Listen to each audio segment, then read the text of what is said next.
Hello and welcome. You're viewing the Citizens Journalist podcast, Mesa County Compass, that brings you the news that you can use from a different point of view. I'm Ruth. I'm Lisa. And together we are Mesa County Compass. Our goal is to create an informed, current, active citizenry armed with the facts. We will be covering what's new to you, what it means to you, what you can do about it, and provide you access to the decision makers when we can.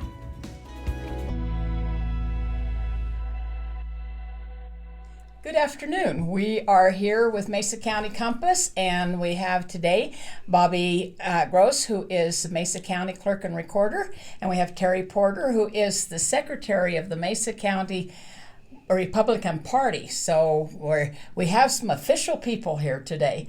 Welcome, and we'll start with Bobby. Bobby, give us a little bit of background about yourself and what you do, and then we'll go to Terry. Sure. So I'm Bobby Gross, the Mesa County Clerk and Recorder. I started in the clerk's office in 2007.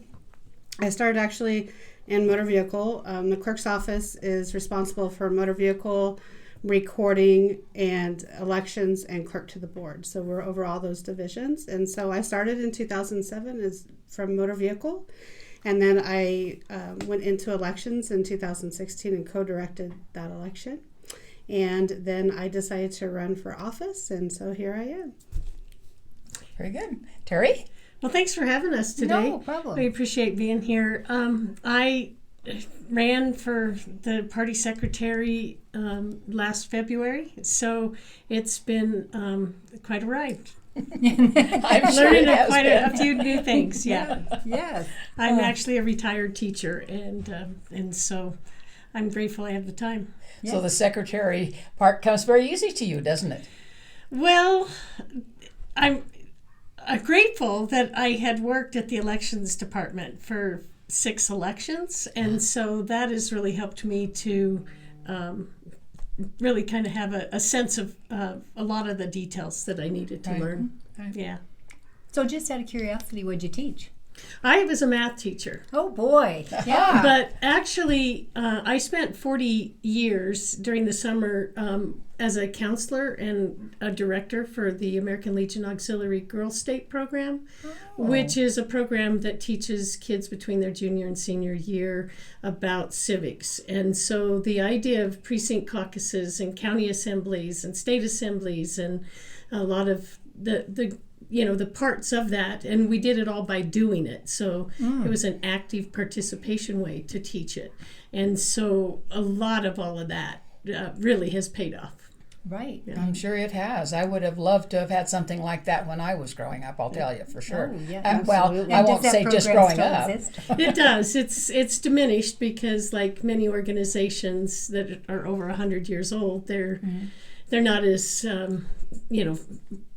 popular anymore, and it's dependent upon a kind of a dying population, really. But it still does. It happens every year in June, and young people that maybe would hear of this, it's a one time. You can only do it between your junior and senior year. So, Okay. and that's actually when I got started in it.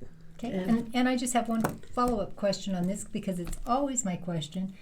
Why do you think that the civics and the participation is diminishing? Because it's scary. If people don't participate, then they don't get what they want, and then they complain. Mm-hmm. So why do you think it's diminishing? I think it's all part of education. I really remember my junior year taking civics, and they don't teach that anymore. And but I also know that all the years that I taught math, we had tests that were given at the end of the year to see what the kids knew, that the performance tests, and they still do that today. There were many times they tried to put it in, do a civics or a social studies test, but the social studies people could never really hone in on what needed to be on the test because it's so expansive, and they still don't have a good end of the year test in social studies, and so I think that's where it's been dropped. Okay. Okay. And just for me, the reason that I originally wanted this is when we got our primary ballots for the presidential primary ballots, I called Bobby and I said, I don't remember. And I asked Ruth, I said, I don't remember ever having these presidential primary ballots, especially not before the caucus. I'm like, what is the deal with that? Because that's where I remember going to caucus in 2020, and you're discussing who would you like to have for president. And it was, I know it was a straw poll, but you know, you felt like you had a little bit of say and you could sway other people. But if you have the primary before the caucus, I thought, well, then what's the point of somebody going to precinct caucus? And we go so far down the road as to where we have many of the people to select from have already dropped out of the race. So it seems to me like an effort in futility. So please explain. Yeah. So I could give a little bit of history and background of it. So back in 1990, there was a referendum passed, and it brought presidential primaries were back to Colorado. So between 1992 and 2000, we actually held presidential primaries. Okay, but like stop we are a today. second. And they were in March. Correct. Okay. And so, And I and was then asleep. in 2003, the Senate Bill 03188 passed to eliminate the presidential primaries because they wanted to bring that back to the parties and have it back, the presidential back to the caucus and the grassroots effort. So that happened between 2004 and 2016. And then what happened in 2016 is Proposition 107 went onto our ballot to bring back the presidential primaries. And so that passed along with Proposition 107, which also allowed unaffiliated to vote in a presidential primary. And so 2020 was our first presidential primary in Colorado since 2000.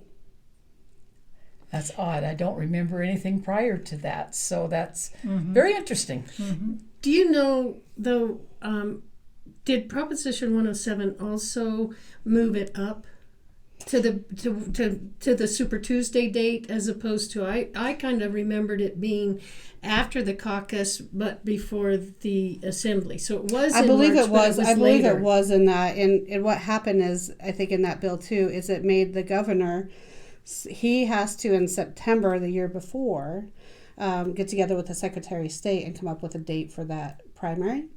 And so, and they have to have it held before a certain date, before the last Tuesday in March. So the governor is the one that sets that primary date Very interesting. in September the year before.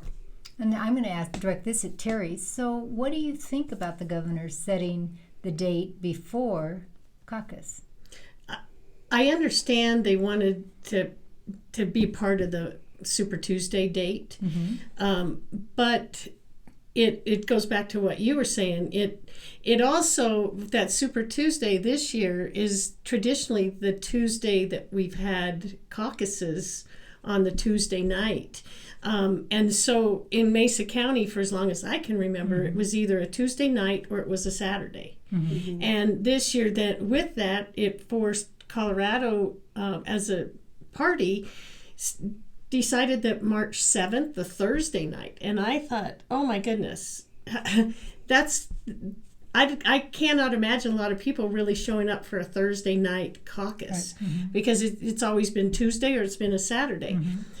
We, as a party, had an opportunity to ask for special dispensation to have ours on the Saturday.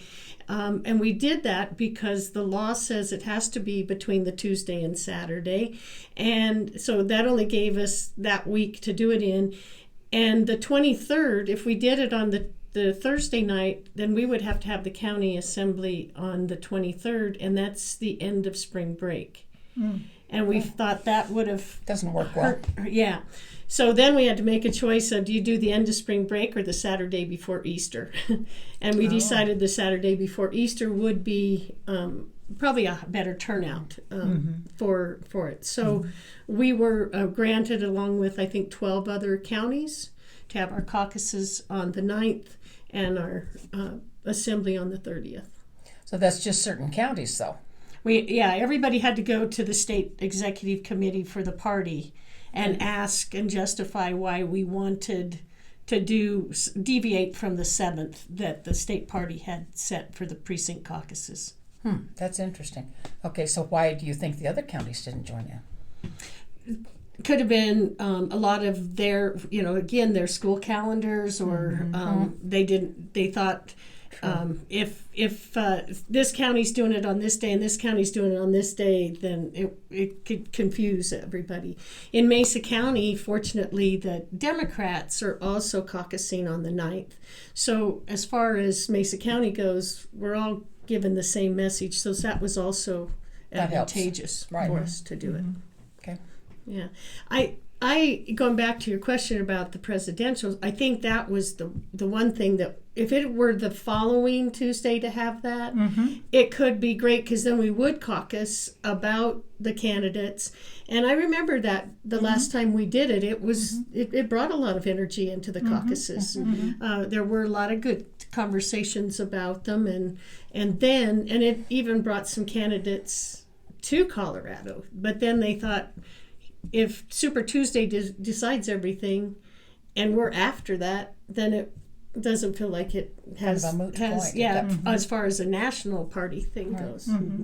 I do think it's important to remember that everything is not just the president. Right. All politics is local, and we still have commissioners on the ballot, and we have the other higher assemblies with a DA and then our 3rd congressional district, and regents and Board of Education. Those things are going to be on the ballot this time, and those are really important issues.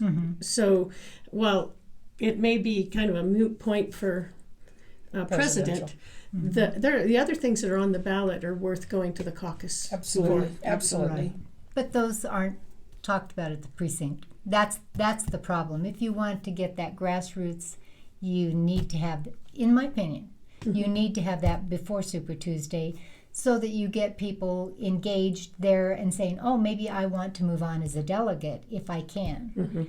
If there's nothing to go to for the precinct, don't go, and then you're out of the whole thing.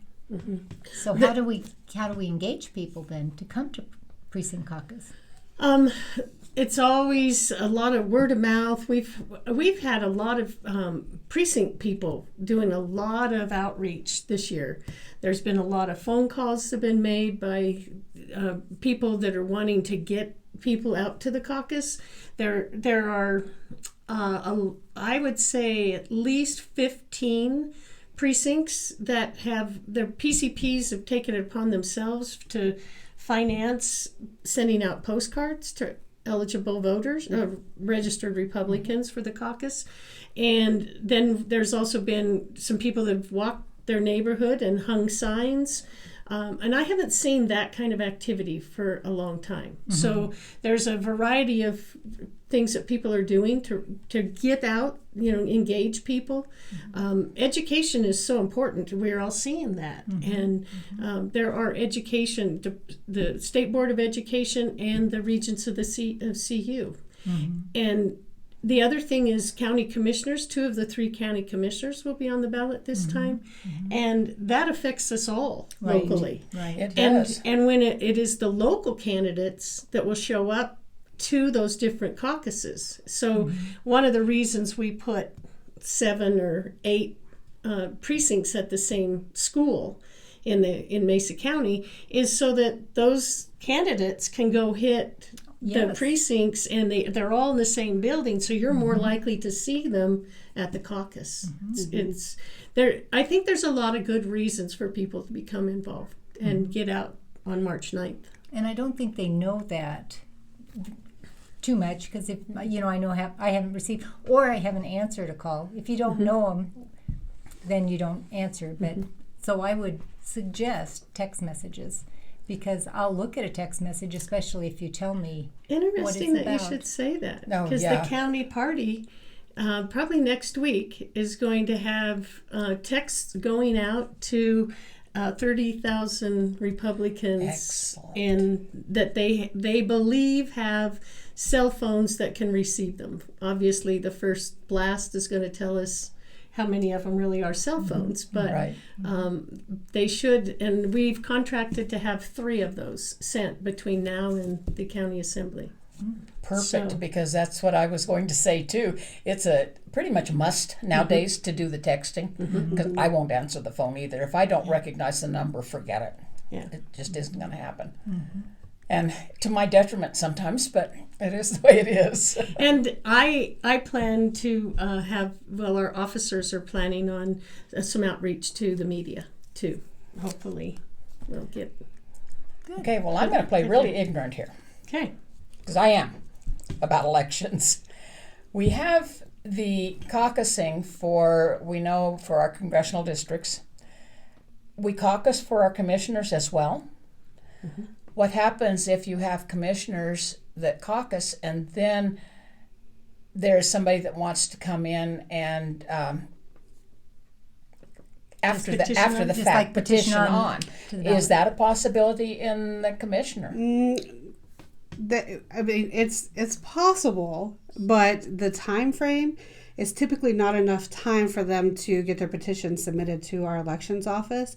So it's a really tight timeline from caucus to assembly to when the deadline is for a petition. It's almost like a week. Okay, so So how after many us- names do you have to have on a petition for that? So you have to have at least 1,500 of that party. So if you're running as a Republican, you have to have at least 1,500 valid signatures in order to get on the ballot. That's a question I had too. Then I thought that commissioners were nonpartisan. No. No. They're not. They come from the part yes, we run as whatever the party designation is, but the difference between like city and school board that we say are nonpartisan, it's nonpartisan because you don't have to go through the caucus and assembly route to get on the ballot for those. Okay. It is all by petition that anybody in the community can go and get on the ballot. Where everything else that we consider partisan goes through the caucus assembly route to designate people onto the ballot for the primary. Well, thank you very much. Or because- they can petition, and they can start petitions in January, and then they're due in March. Okay. So, but if they're running as a Republican, then they have to at least have 1,500 Republican signatures. Unaffiliateds can't sign it, Democrats can't sign it, and vice versa. So if you're running a Democrat and you do that, then that's the only signatures you can take. Typically, at least 10 to 15% of those signatures always get kicked out because either they're not registered with the That's right party or the not next registered at question all. I was going to or- ask. So typically you have to at least get, to be successful, we always say you want to get as many as you can, probably 18 to 1,900, which is a little harder to do. And then they also have the choice, they can also go through caucus and assembly. But if they choose to do that, then they have to at least get 10% at assembly or their petition doesn't matter. So they can Okay. have a valid petition and they can turn that in and it might be valid, but that if they don't get 10% at assembly, then they're out regardless of the petition. Really? Wow. So what's the value of going to assembly? Why does, if you were going to petition on, why wouldn't you just petition on and not go through caucus? What's the value of going through caucus? I guess it would depend on the candidate. So from some of the candidates I've heard is they still want to participate in the party process and that's still important to them. And they still want to petition because they can get out and meet more people. They can have those conversations and it's easier to set up a booth and have lots of conversations with people than it is to get out and talk to other people. Just at assembly, you're only getting a small group, or if you're out petitioning, you're talking to a larger group. So that's some of the or they might not feel like they'll get enough delegates at assembly too. So that's sometimes they'll petition on. And I think it has to do with the race itself. For example, but this year, the 3rd Congressional District, when you have so many candidates that are intending to run, and I think we're at 8 right now, then they have to have 30% of the delegates at the assembly to get on the ballot. Well, the math in me says 100 divided by 8 is 12.5%. Not going to happen. And if you got 30 for each, the most in an ideal situation is 3 are going to make it on the ballot. So against those odds, there's one thing you can control. Is how many signatures you get out and get, because either you make it or you don't. Where you get to the assembly and all sorts of dynamics can happen, and you might have thought you had 30% committed to you, and up on the stage somebody changes people's minds and you're now out. So one is controllable if the number of delegates or number of candidates might say this is the way to go. But then there are people that get in there, go to caucus and assembly, and they do it because that's supposed to be the system, and then they think they just burned us all. This person isn't going through the process, and they feel a little bit disgruntled with that. So that's why some kind of try to do the blend. So when did we start doing the petition on process? It used to be years ago, or at least as I remember it, that there was either you were Republican, Democrat, or Independent, or one of the others, and you went ahead and proclaimed that. You went ahead and went to caucus as that. You didn't petition on. When did that all start? I think, I don't know when the law said that you could petition, but as long as I've been in the election process, it's always been that you could petition. It's always been a choice. I can't remember a time when it wasn't. Yeah, so it's been a long time. It's been a long time. It hasn't been as prominent for that people. I think probably is what the deal is. To petition, but I also think that we have a higher interest in people running for office. And there's more choices. Like Terry said, we have 8 just in CD3, so that's a lot of candidates. And we know that only 3 are going to get through through the caucus and assembly at the It waters most. down the vote so much when there are that many. But I understand where they're at too. And I'll just throw it out here. That's one of the reasons why, as a party, we're very opposed to this ranked choice. Because I wanted to talk about that too. If they do the ranked choice and all the people get, no matter what your party is, you all get on the ballot, and they rank you based on, and just like the top 2 go to the general election, the party, if a party has 4 candidates on that ranked choice and the other party has 1, those people are all going to go. They're not going to divide themselves and then the other 4 compete with each other and end up being shortchanged. And it could be none of those 4 are in the top 2. So that's why the regular primary will narrow those 4 down to go against other parties' best. And so I think there's some dynamics that happen with that. I think we need to stay with. Right. Maybe that's why we're conservative. Right. So the ranked choice, if that were to come about, would that have to be done as something on the ballot, that we would vote on that? Would it be a designation of the Secretary of State? Would it be? It would be definitely a legislation change or a vote of the people. So last legislation season, last year, there was a bill that was introduced for the ranked choice voting, but the way that they wanted to do it was only for the presidential primary, and it was only going to be for our military and overseas voters. And so a lot of the discontent was, 1, we don't have the infrastructure in place for that. 2, you can't treat voters differently. And 3, a lot of the county clerks were not in support of that. And so that bill did die. So we were thankful for that. But some of the conversations I had with that, they weren't for ranked choice voting for all ballots, just for presidential.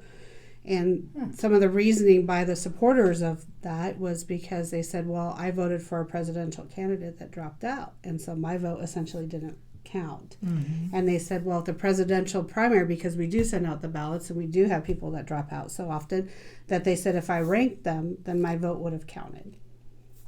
So that was some of the logic behind it. Whether I agree or disagree, that's was some of the logic, because I really wanted to know what that logic was behind Right, exactly. behind that.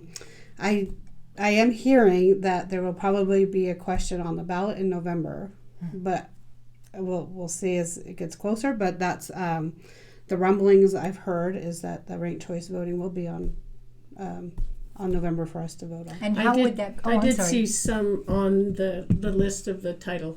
Mhm. So where does that come from?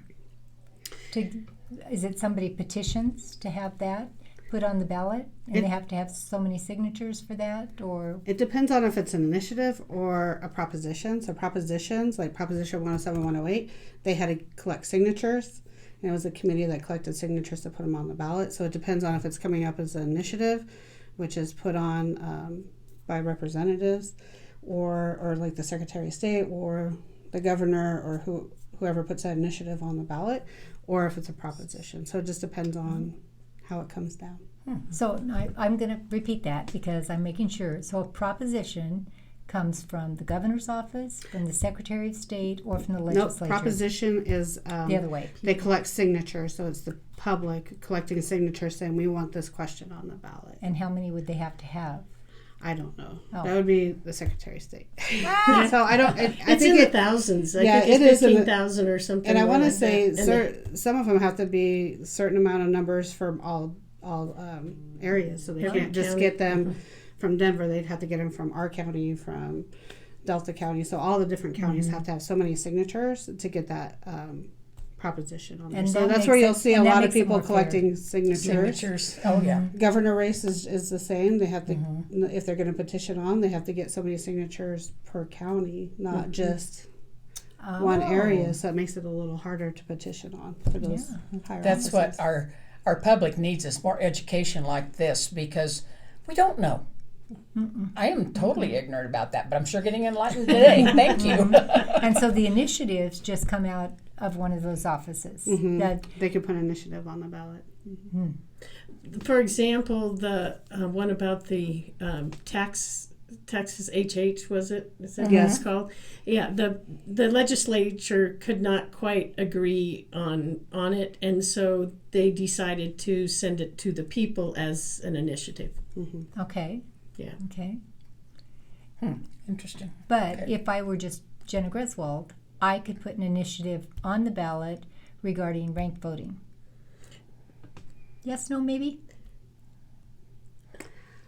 I'm not sure if the Secretary of State has the power to do that. I know. I think it's has, the governor. There's a certain- process for it, but Yeah. not one person could put Could it just there. put it there. I think she can take it to the legislature and ask, but somewhere they're involved in What goes on the what, ballot. yeah, and at least kind of saying, yeah, we don't want to deal with this, but we think it's good to send to the people. Okay. Yeah. Okay. So what you were saying that we were disagreeing with that. What power do the clerks have as a group to influence propositions, initiatives, ideas that are coming out? We don't. The only thing that we have a say in is legislation. So collectively, the clerks will go through all those election bills, and we talk about them, all 64 county clerks, and then we try to come up with a position, whether we support or we want to amend or we disagree. And so we try to be a united front on those bills that we think, yes, those are great. And then there is times where we're split and we don't agree. And if we don't have a majority, then the Clerks Association will not say we support this or not. But as a clerk, you have the ability to say, I disagree with this bill. And we can, we testify on those bills and we tell them why we don't agree with those bills. There's one coming down that I don't agree with right now. We said we'll try to amend it, and I said, well, let's see what your amendments are, and I might support it and I might not, depending on your amendment. So Can you tell us what that bill is? I don't have it with me, but it is voting in the jail Ah. bill, and I don't support it as it's written right now because they want us to have a vote center in our county jails, and we have to have our election judges there. We're going to be in the jail for over 6 hours, and so there's a lot of security issues I have. There's a lot of transparency issues that I have, because you're not treating it like any other vote center. You're not letting the public come in and watch the process. You're not letting other people vote in that vote center. So I'm having a hard time supporting that bill as it's written now. So it is up for, they're going to do some amendments to it. So we'll see what happens with the amendments. But as it sits right now, I am not. I have a lot of reasons why I don't support that bill. Eligible voters in the jail, the county still goes over and make sure that those people have a ballot, make sure that those ballots are collected, and so they're still being served. Yeah, within. And we're not against them voting if they're eligible voters. We want them to vote, but we're just saying a vote center in the county jail doesn't always work. They don't have the room, they don't have the infrastructure. It's going to take a lot of the jail staff time too, which they're shorthanded. So there's a lot of reasons why we think what we have now is a good process. One of the other processes that we suggested was, well, maybe they could vote online, like we have our overseas voters voting like that now. So that might be an option too. So I think there's other options for those eligible voters to vote. We're not against them voting, but I'm against the vote center. Right, understood. Good idea. Terry, before we were sat down, you were talking about a different form of not sending out 2 ballots to everybody and how much it would save. And can you go into that a little bit, what your thought process was on that? The state party discussed maybe opting out of the primary, which the state law allows, but it has a real high threshold for that to happen. I personally was really opposed to that because so much would have fallen on the party secretaries all over. But I also thought that if to disenfranchise all the unaffiliated voters is it doesn't make sense, because we still want them to vote in the general election. So I understand why some of them want to vote in a primary. But a little deeper dive, because right now the unaffiliated voters are the majority party in the state and in our county. And they used to not receive a ballot at all. And now we send every unaffiliated voter 2 ballots, so that we've duplicated how many ballots and to whom. And yet their return rate hovers around 30%. So a lot of those ballots are going out to people that aren't going to vote anyway. And back when that initiative or that proposition passed, we didn't have Go Vote Colorado, where people can quickly and easily go on, change your affiliation or any of your information as a voter, and you had to go to your clerk's office, fill out another registration form, and then if you wanted to change it back, you had to go in again. And so there was a lot of paperwork back and forth.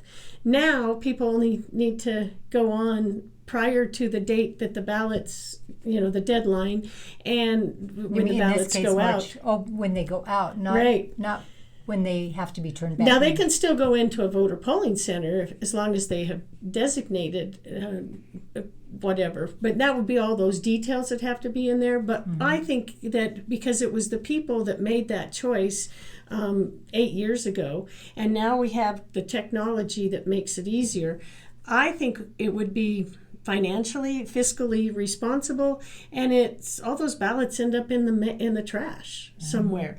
So why not change it to where unaffiliated could still change and vote in a primary? There's always deadlines, but that you have to meet, and all they got to do is go online, affiliate for which ballot they want.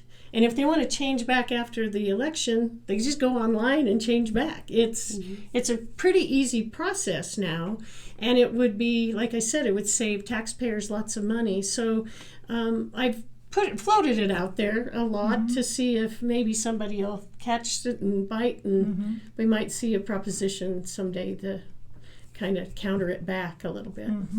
Well, anything we can do to save money, because it is getting quite expensive to do that kind of thing, especially with the postal rates going up. And question here, how is this new thing about our postal center here in Grand Junction leaving to go to Denver going to affect all of this, ballots and things? So it is definitely a concern of our office. If anybody wants to attend that meeting, it is tomorrow at 3 p.m. at CMU. So I encourage all the public to join us, to listen to their proposal and to let them hear our voices, because I will definitely be there to oppose that. I've already sent in a survey. They had a survey where you can fill it out. We do have a lot of concerns, especially with not only our mail ballots, but we have our vehicle registrations, your tax bills, all of those things matter. And to have them go clear to Denver just to come back doesn't make sense to me. And I also know that there's going to be a delay. They say there's not going to be a delay, but we have weather in Colorado. Surprise. And What? all year round, and they haven't fixed Glenwood. Yeah, Glenwood Springs is still an issue. They haven't found an alternative way around Glenwood Springs if they have a mudslide in there. So definitely, it's definitely a concern. So if anybody is available to come to that meeting tomorrow at 3 p.m. at CMU. CMU where? What room? I don't know. They didn't give us those details, but I'm sure there'll be a sign.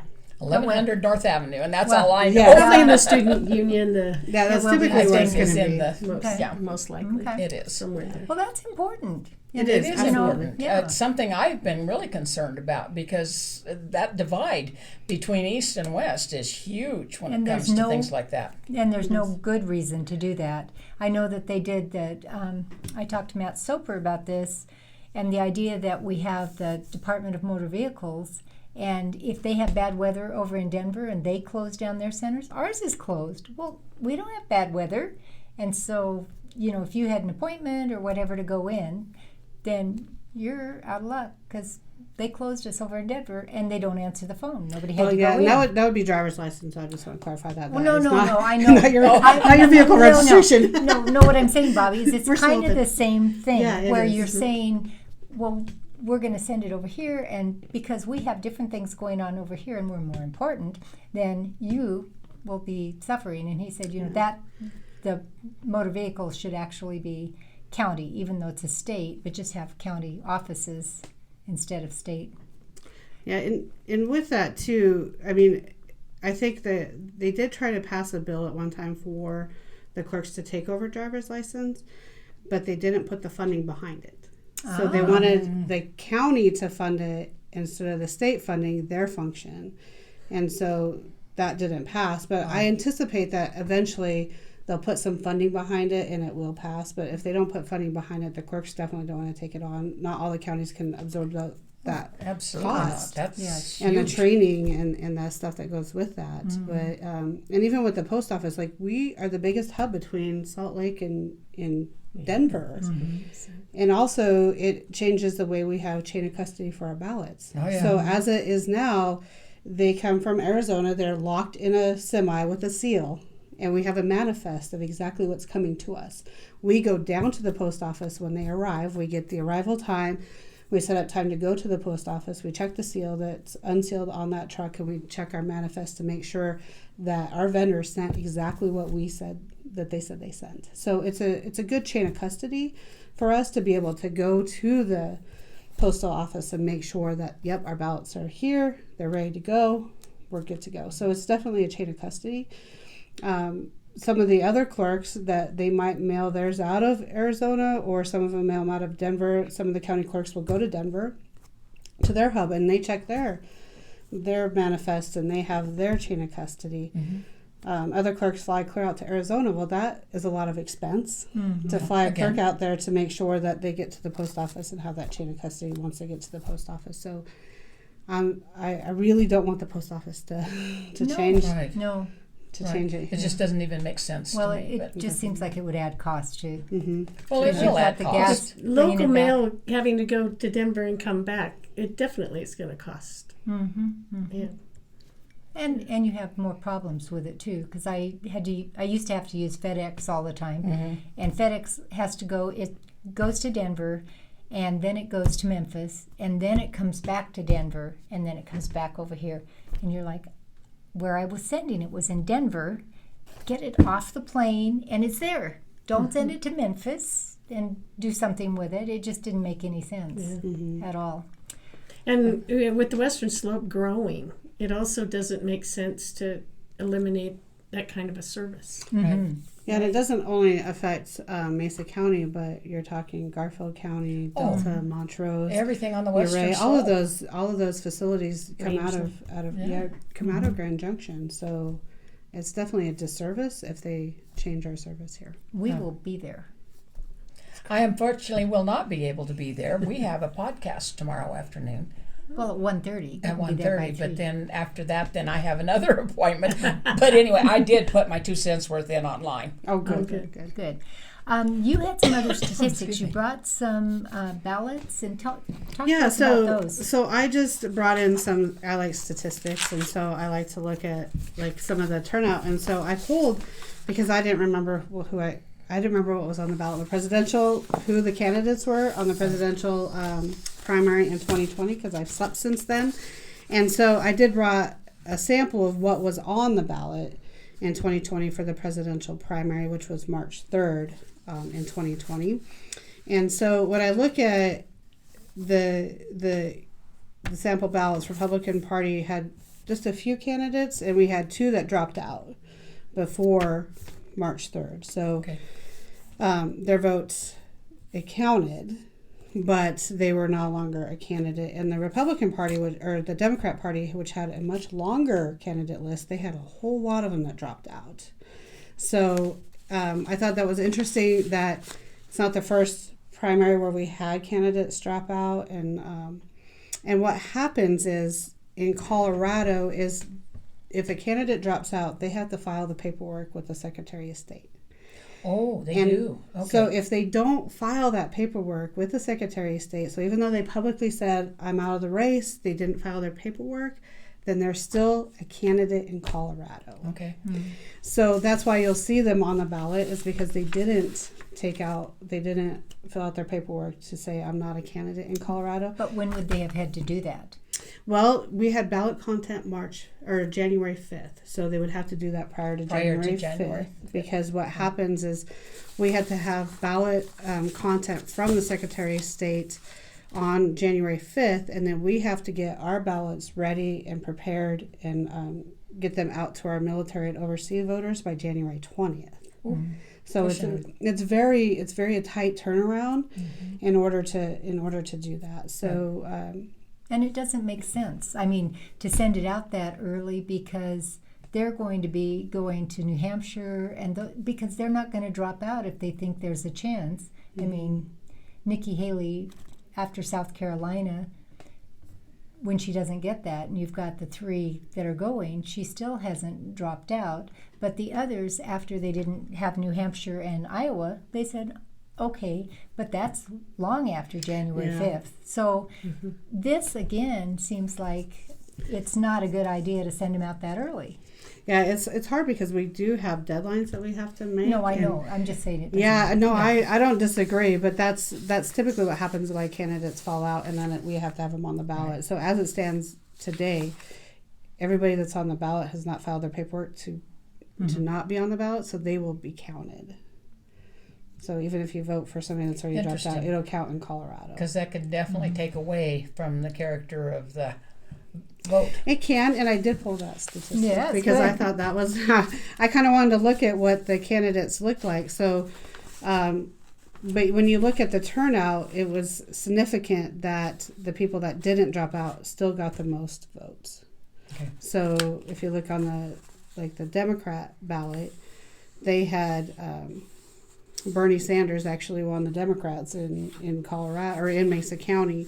And then Biden was second. So all these other ones that dropped out, they only got like 19 votes or 9 votes. And same with the Republican ballot. Trump received 27,000 votes, where the other candidates received like 400 to 100. So not a significant amount that took away from those top candidates. So I think people, the best thing I'd say is, do your research, look online. You can see who dropped out before you Right. vote your ballot, and Exactly. that's always handy. And then you can vote your top. I think the problem is the thing that you just said. Do your research. That's something we all need to do. We can't just sit back on our laurels and say, somebody also decided I don't have to worry about, oh, I like this one, I like this. No, you need to do your research and get it accurate. Right. And then some other questions that we had pop up during this election is why is the placement the way it is on the ballot? And so what happens in Colorado is they pretty much go into a lot drawing, and it's public, and they just draw them out of a hat, and that's the order of the candidates that go on the ballot. So that's where they land, and so I thought that was an interesting process too. And it's but fair. it is public, and that's how everybody gets put on the ballot. It's not that somebody's deciding that they like this candidate better than the other. So I always want to put that out there too. Yeah, I would have thought it had been alphabetic, and that's just one of It's a great question because most people don't know how the candidates are selected. You know, in the primary, it's a little different. So in the primary, their placement on the ballot depends on how many votes they get in caucus or in assembly. Oh, really? So the higher percentage they get in assembly, then that's where they're going to rank higher on the totem pole. Okay. So that would be for like the county commissioners or CD3. So again, it pays to be involved in your caucus. Yeah, and the people that are unaffiliated, they just go to the bottom of the list. So your assembly candidates, they're going to be ranked by that at the higher, and then anybody that petitioned would be down below. If there's more than one candidate that petitioned on, then we would do a lot drawing too. Okay, very interesting. And they do a lot draw if they even get the same number of votes at the assembly.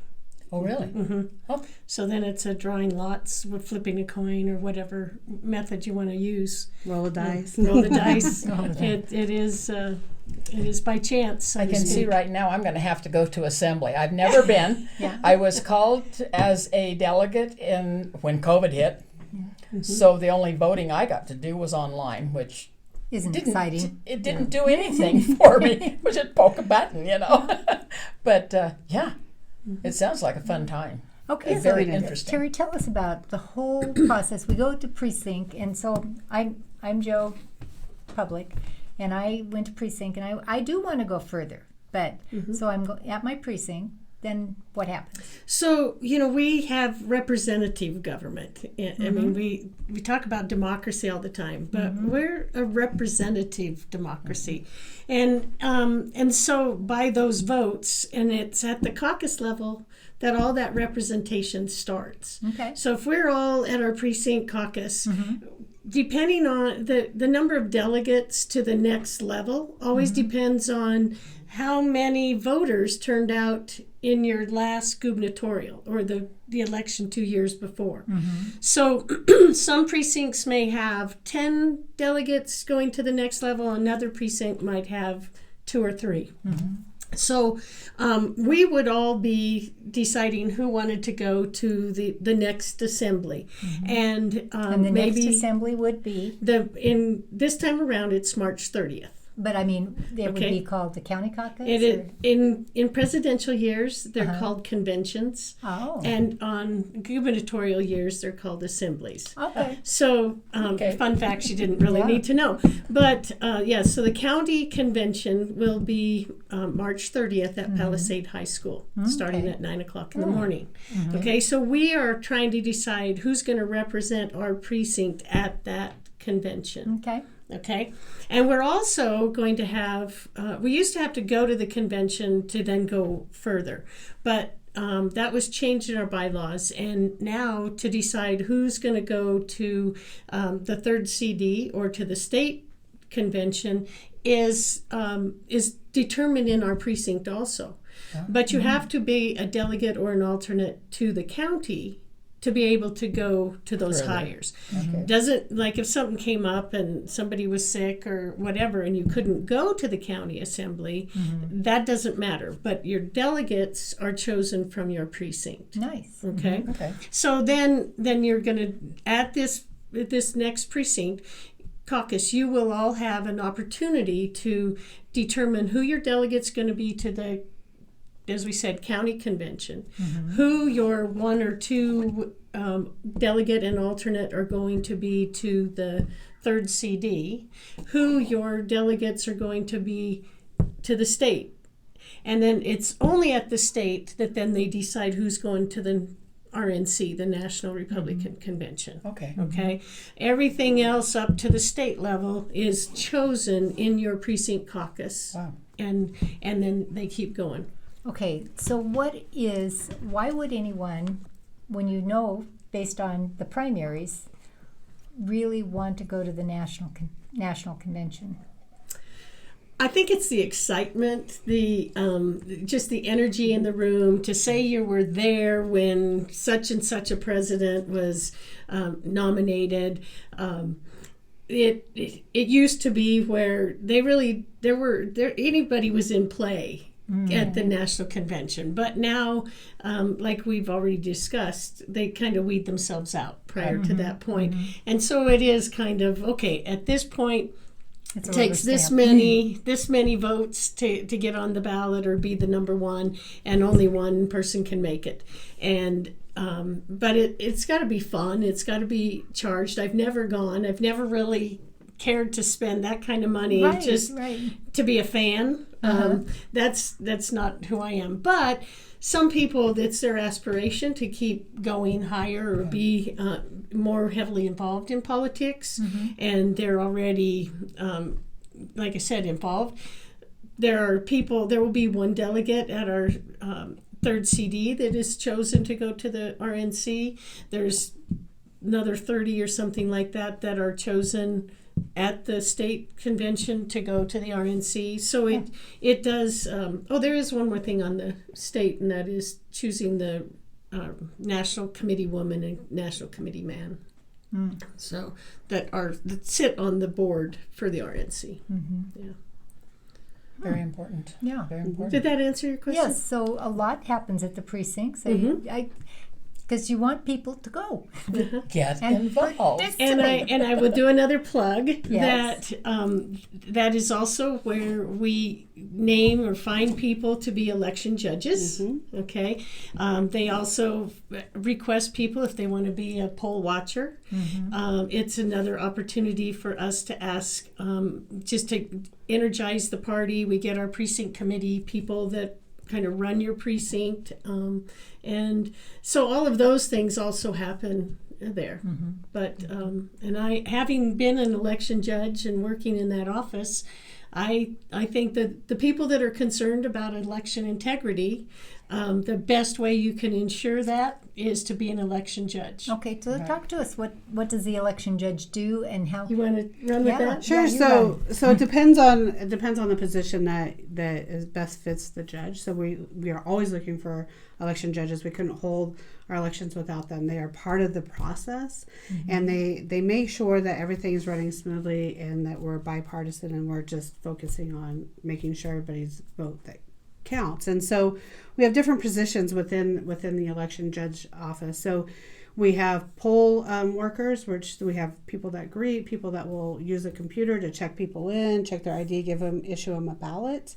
And then we also, so that's at the vote centers, and the vote centers is a time commitment. So this election, it's a week and a half, 2 weeks that they have to be available Monday through Saturday. So we do work half a day on those Saturdays up until election day, and then a very late night on election night. So we have to balance. So even if you're at a vote service and polling center, we balance everything before they leave to make sure where our count is accurate.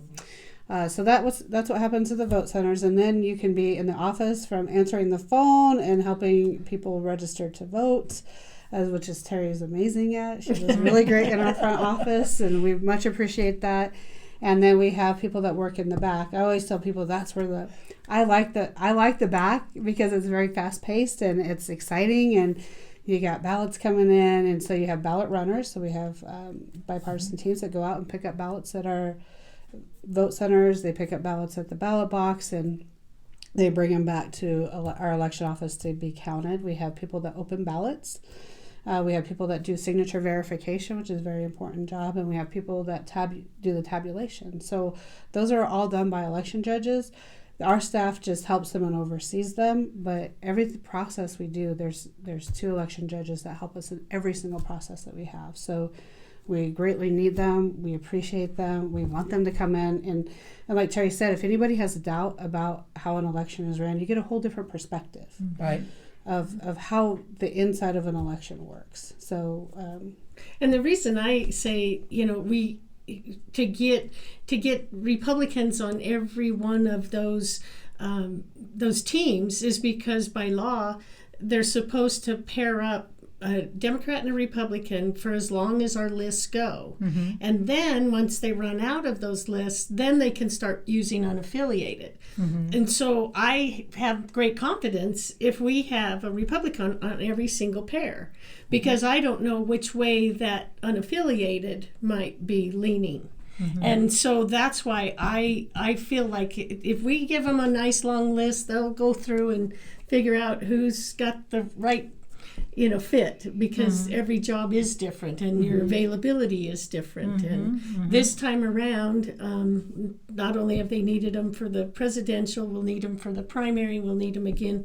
And not everybody can commit to, like these polling centers, they're at work by 7 and they work until that polling center closes, which on election day is 7. And so a lot of times that's a long day, and not everybody can do that for days on end. I know the one time that I worked, it was 7 to 9 because it was 9 o'clock before we got done. Yeah. yeah, and sometimes the people that work in the back with our ballots, sometimes it's 2 or 3 o'clock in the morning. Wow. Yes. So we really, in Mesa County, we really try to finish up running all of our ballots that we possibly can that night so that everybody has the most accurate results.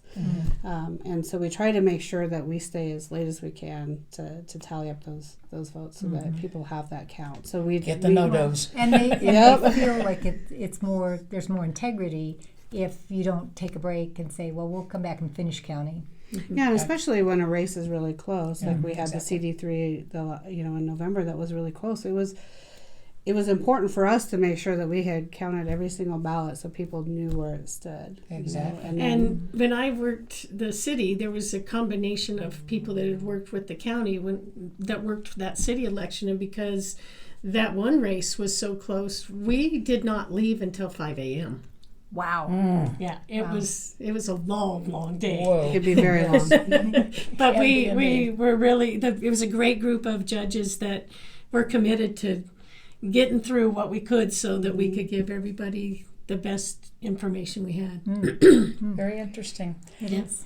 And in November, we're going to at least need 200 plus judges. Wow. Oh. Wow. So sign Okay. up and come be our judge in November. Definitely. This election is a little bit smaller. We have about 50 judges. June, we'll probably have around 60, but November is where we're going to really need all hands on deck. Okay, so you don't have to be all 3. Right. You can be 1 You can. or 2, 2 or 3. Yeah. depending on your time. Well, that's good Right. to know, too. Excellent. And there are Excellent some news. pairs that have been working together for years. Mm-hmm. They get, and they're opposite parties, but they've learned, there's amazing talent amongst them. And I think it's really good for people to work with somebody across the aisle It is. in In those that kind case, of tasks. And they become friends. They might have different political views, but they become friends at the end, because at the end they have one job to do, and that's what they focus on. We're all and human they can in the talk end. about anything but politics. Exactly. So you find out what you have to talk about, which Yeah. is really good. Yeah. It's fun. So one last thing on the precinct caucus. Again, say the day. When do you have to sign up by for precinct caucus? do you want to? You're the caucus Oh. person. Okay, so March 9th is the precinct caucuses. They will start at 9 o'clock in different locations. And those you have to can be there at night? You do. Well, you don't have to be there. You can actually have somebody else nominate you to be a delegate going forward. Oh. But that person who makes the nomination has to be eligible to be there. And has to be there at 9. And we actually will have check-in starting at 8:30 at each of the locations. And then that could last until probably 11. It depends on how much they want to talk and visit that day, and whether or not they have candidates, and how many delegates they have, all Right. of that kind of stuff. Some could be done in an hour and a half. It all just depends. And then those delegates will start with the county convention starting on March 30th. And that one will be at Palisade High School, again starting at 9, but we'll have registration starting at 7:30 to get 400 people checked in and in. And that one will probably go again until about noon, somewhere around then. And the House District 54, which is a combination of people in Mesa County and some out of Delta, because that's who that representative covers. That one will start at 2 o'clock or as close there to as we can, again at Palisade, because the Delta people have to come with the folks that are here. But we will take care of the commissioners at the county party. We don't have a senatorial this time. We just have House District 55, and then we have the DA with the Judicial 21. Okay. And then that was when we ratify all the delegates because some people, they know they're not going to make it, and so we have to fill all the gaps. And so even if you weren't a delegate but you were an alternate out of your precinct, you could end up being a delegate to the state and the third CD. Okay. And then the state this year is in Pueblo. And it is in Pueblo. The CD will be on the 5th of April, and the state assembly will be on the 6th. So it's a Friday, Saturday. Okay. With the congressional on Friday, and then the state on Saturday. And all of like you and Bobby, and you all go to the state convention no matter what, because you're on the Republican Party officers, or the bylaws do allow for what we call at-large delegates. Bobby is an at-large because any county Republicans that are elected to office, those people are at large. The officers of the party, which I fall in, are also in that list. We have within the party also what we call bonus members who serve and represent us at the state central committee. Those people are automatic. So there's 24 at-large people. The other 376 delegates to the county assembly are chosen at the precincts. The at-large, that same 24, are automatic delegates to all of the higher assemblies also. So we both will probably be headed to right in the middle of it. Yep. Yes. Oh, great. And if you don't know where your precinct is, was the other thing. So if you go to Go Vote Colorado, then you can find your precinct number on your voter registration. It's the last 2 digits on your voter ID. The The precinct. the precinct number is the last 2 on your voter ID number. If you're not sure, give our office a call, 970-242-1662, or you can also call the party. And they can go to the party website, because we've just uploaded all of the locations of my precinct number, and they're working on getting reminding. We've put it out a couple of times, but they're going to put it right on that front page. The steps you take at the Go Vote Colorado site. Interestingly, if you've ever gone to the assessor's lookup page and you want to put in your address and then pull up that map, drop down to the political map and click on voter, and it'll pop up on the screen right there for you to know what your precinct number is. Oh, that's a new one. Yeah. It's really easy. If you've ever been to the lookup site. I never thought about that. And then there's the map. It tells about the types of maps. You just go down to the political one, and then it'll always tell you all of them, whether your precinct, your school board, your commissioner, all of those. You can click on the boxes, and it shows it right on top of your property. Learn something new again. Nice. My goodness. I'll have to just play with that. So anything else that you ladies think we need to know, or you had for us that we haven't asked, do you think is important to know?